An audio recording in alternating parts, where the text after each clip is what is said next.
Ange and Lillia here, and we're back to do Lillia's 20-week life update. So Lillia is 20 weeks old this week, and I cannot believe how big she is getting. So she's now weighing 8.8 kilos. Her head circumference is still 42.5 centimeters, but her length is now 66 centimeters long. She is definitely a big girl.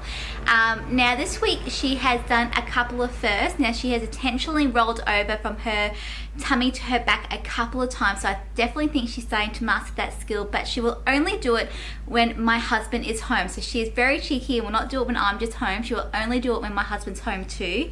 Another thing that she's learning to do a little bit better is sitting up by herself. Now she did master the skill back at, I think it was like week 10 or something like that, but now she's sitting up unaided for a lot longer. So she's definitely gotten stronger about that, but obviously she forgets that she's sitting up by herself, and she just flings herself back when she sees someone or busser go past her and things like that. So we definitely have to make sure that we're there beside her, or that she's surrounded by pillows and things like that. So if she does fling herself back, she's not going to hurt herself.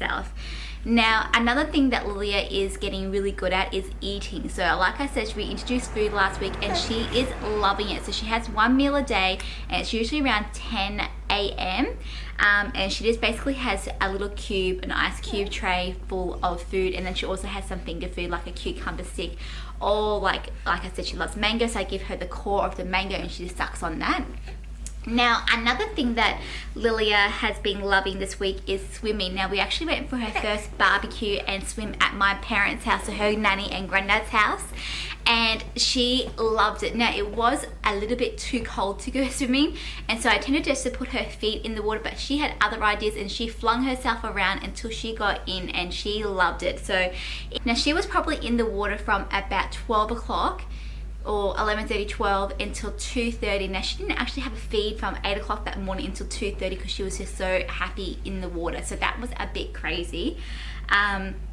But she definitely loved, you know, playing with her cousins and everything like that, because all her cousins got in the water as well, and she absolutely loved it. Now, another thing that she has learned to do is squeal in disgust. So if she gets put down and she doesn't want to get put down, or she thinks she's going to be doing something that she doesn't want to do, she has this high-pitched squeal that you can tell she's very angry at you when she does it. So we're trying to kind of nip that in the bud. Even though we know she's trying to express her feelings, we don't want her to be one of these screamy little kids that, you know, gets everything that she wants. So we definitely are going to try and defer those emotions and trying to get her to express herself as like in a different way. So we are, like I said, starting to do some sign language. I think I maybe updated you guys that on a couple of weeks ago. So we are starting to do sign language with her and things like that, and trying to get her to express herself that way, even though she is a little bit too young still. But we are introducing it now because, like I said, and I read up on it, is you start at about 4 months, and then when they get to about 6 or 7 months, they'll be able to show you and express to you what they want and what they're feeling.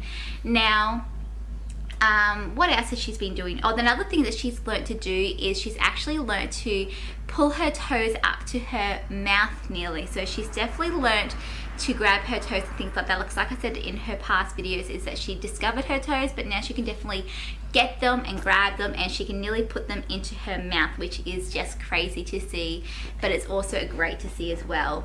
Now, I think that may be all. As you can see, she's starting to get a little bit grumpy at the moment, and I think it's just because she's getting really tired and things like that, and she's due for a sleep.